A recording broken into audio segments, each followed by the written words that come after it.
Let vector A, vector B and vector C are three unit vectors such that square of magnitude of vector A minus vector B plus square of magnitude of vector A minus vector C is equal to 8. Then find the value of square of magnitude of vector A plus 2 times vector B plus square of magnitude of vector A plus 2 times vector C. Let us solve it. Let हमारे पास अगर दो vector लेते हैं और एक है हमारे पास वेक्टर x लेते हैं और दूसरा यहाँ पे हम वेक्टर y ले रहे हैं, ठीक है। तो इनका जो वेक्टर एडिशन होगा वो हम parallelogram law of vector addition से निकाल सकते हैं। वेक्टर x एक्स वाई के टेल को एक साइड रख के ये पैरेललोग्राम के एडिशन साइड का काम करेंगे और इसका जो मेन जो डायगोनल जो इनके टेल से पास कर रहा होगा that will be the direction and magnitude of the vector x plus vector y। तो ये दोनों साइड पैरेलल में है तो इसको भी हम ले सकते हैं, दिस इज़ वेक्टर y। तो यहाँ पर ये एक ट्रायंगल हमारे पास बन रहा है यहाँ पे, ठीक है। तो अब ट्रायंगल इनइक्वालिटी लॉ से अगर हम जाएँ यहाँ पे ट्रायंगल इनइक्वालिटी, तो ट्रायंगल इनइक्वालिटी क्या होता है कि किसी भी ट्रायंगल में any side is always less than sum of the other two side, ठीक है। तो इसको एक फॉर्मूल में नोटेशन में अगर लिखा जाए तो यहाँ पे अगर ये ट्रायंगल है इसमें ये साइड इज लेस, तो इसका मैग्नीट्यूड क्या होगा less than equal to sum of this two sides, length इनकी बात हो रही है। तो this is magnitude of vector x plus vector y is less than और equal to magnitude of vector x plus magnitude of vector y, ठीक है। और यहाँ पे इक्वलिटी साइन होल्ड करने का मतलब क्या है, इक्वलिटी साइन मतलब कि side is equal to sum of the other two side, यानी कि ये साइड लेंथ इन दोनों साइड लेंथ के सम के बराबर हो रहा है। ये पॉसिबिलिटी कब होगी, जब वेक्टर x और वेक्टर y क्या हो जाए सेम डायरेक्शन में हो जाए।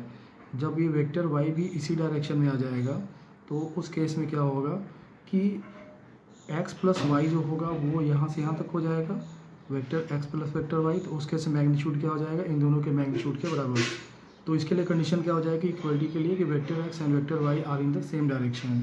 सो equality when vector x and vector y have same direction, okay।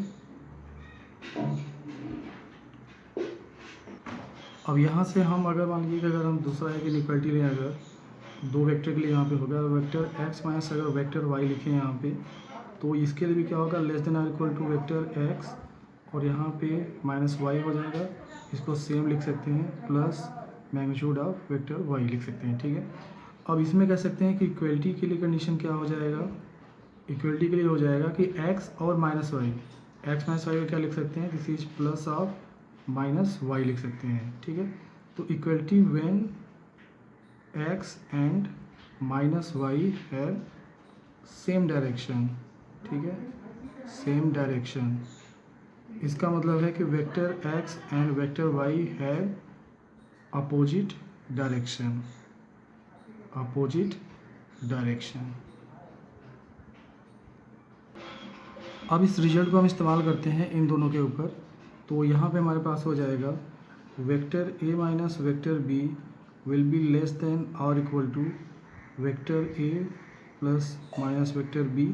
ये दोनों यूनिट वेक्टर हैं, इक्वल टू कितना हो जाएगा 1 plus 1 equal to 2।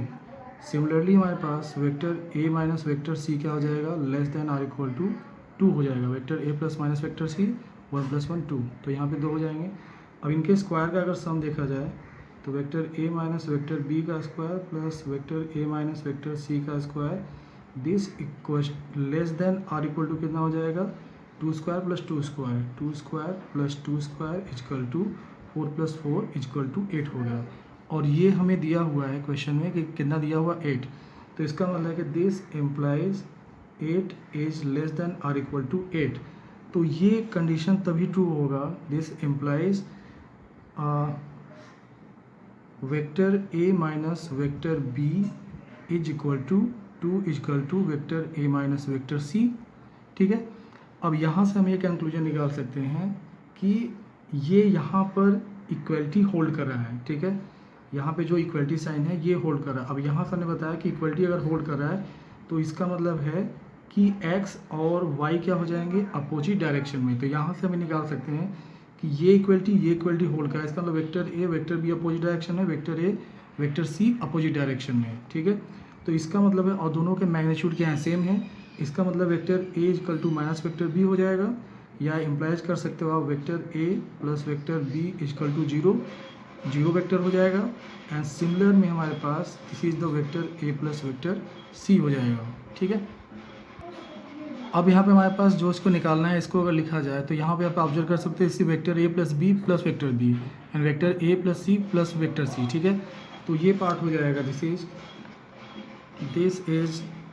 Vector A plus vector B हो गया square plus vector A plus vector C हो गया स्क्वायर। तो ये क्या हो गया, दिस इज जीरो वेक्टर, और यहाँ भी क्या हो जाएगा, दिस इज जीरो वेक्टर। तो ये क्या हो गया, this is B square plus vector C square equal to 1 + 1 equal to 2। तो दिस इज द आंसर। ठीक है।